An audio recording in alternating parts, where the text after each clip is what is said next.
شاعر نہیں ہوں ورنہ غزل لکھ دیتا. بھائی شاعر کے بس میں ہوتا ہے کہ وہ شاعری کرے, اور ہم جیسے بازاروں نعت خواں کا کیا معاملہ. میں شاعر نہیں ہوں ورنہ غزل لکھ دیتا قاری صاحب, ورنہ آپ کی آواز پر کوئل لکھ دیتا. بہترین انداز میں قاری صاحب نعت نبی پڑھ رہے تھے کہ میری نظر تمام لوگوں پر تھی, ہر کوئی وہی شعر اپنی زبان پہ لا رہا تھا. اللہ رب العزت کی بارگاہ میں دعا ہے کہ قاری صاحب کی آواز میں اور تاثیر بخشے.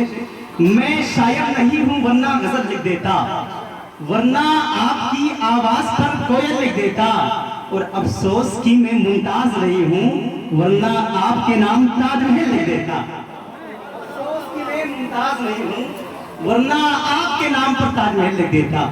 اتنی بہترین انداز میں پڑھ رہے تھے کہ دل کر رہا تھا کہ قاری صاحب پڑھتے رہے, لیکن ادھر ہم کو جس چیز کے لیے ہم نے اس پروگرام کو بتایا ہے, کچھ لوگ سمجھتے ہیں کہ شاعری کرنا آسان ہے, لیکن جو یہ سمجھتے میں انہیں بتا دوں کہ شاعری کرنا آسان نہیں ہے.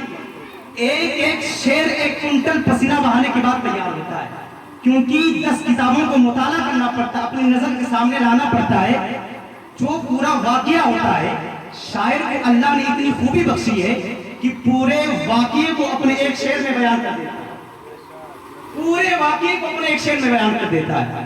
تو جب کوئی شاعر پڑھنے کے لیے آئے تو یہ مت سمجھے کہ یہ اپنے گلے کو آ کے پڑھ کے چلا گیا, بلکہ یہ سوچے کہ اتنی محنت سے ایک شعر لکھتا ہے. ایک بار مشرقی بولیں یا رسول اللہ.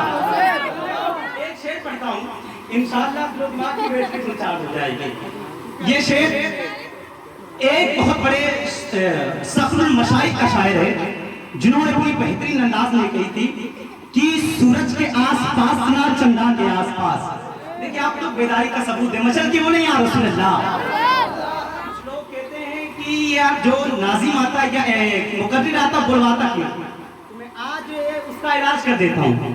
بلواتا اس لیے کہ اگر میدان محشر میں خدائے پاک نے تم سے سوال کر لیا کہ فلاں جگہ محفل رچائی بسائی گئی تھی, کہ آپ اس محفل میں گئے تھے تو کوئی نیک کام کیے تھے, تو آپ کہیں گے ہاں اللہ میں نے تو سنا تھا. خدا پوچھے گا کہ یہ تیرے بخشش کا ذریعہ نہیں ہو سکتا ہے. اگر خدا نے کہہ دیا تو آپ خدا کہے گا کوئی اور نے لے کیا, تو آپ کہیں گے میرے مولا میں فلاں جگہ میرا شریف میں گیا تھا, یعنی ملک محبوبہ خود میں گیا تھا, میں وہاں تیرے حبیب کا نام لے کے پکارا تھا یا رسول اللہ. تو دنیا میں اگر کسی کے لیے کوئی ثبوت پیش کرنا پڑتا ہے تو گواہی لانی پڑتی ہے, تو خدا کہے گا کوئی گواہ ہے. اگر آپ تیز سے یا رسول اللہ بولیں گے تو آپ کے سامنے جو بیٹھا وہ سنے گا کہ نہیں سنے گا؟ سنے گا نا. اور آپ کے بغل میں جو بیٹھا ہے وہ بھی سنے گا, آپ کے جو بیٹھا ہے وہ بھی سنے گا. تو کہیں گے میرے مولا میں جہاں بولا تھا میرے دائیں والا بھی سنا تھا, بائیں والا بھی سنا تھا, آگے والا بھی سنا تھا, پیچھے والا بھی سنے گا. جب خدا کے سامنے اتنے ثبوت تیار ہو جائیں گے, خدا تعالیٰ فرشتوں کو حکم دے گا کہ ان کو لے کے آ. جب وہ تیرے نام پر گواہی دے دیں گے, فرشتوں کو حکم دے گا پکڑ ان کی کلائی کو اٹھا کے جنت الفردوس میں اس کو لے جا کے نا.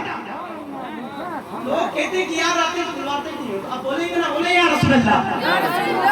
سورج کے آس پاس نہ چندا کے آس پاس, سورج کے آس پاس نہ چندا کے آس پاس, جو روشنی ہے گنبد خضرا کے آس پاس. یار سنی جب گنبد خضرا کو دیکھتا ہے تو دل باغ باغ ہو جاتا ہے. ہر کوئی تمنا کرتا ہے کہ کاش کی خدا تعالی ہماری حاضری والا لگا دے.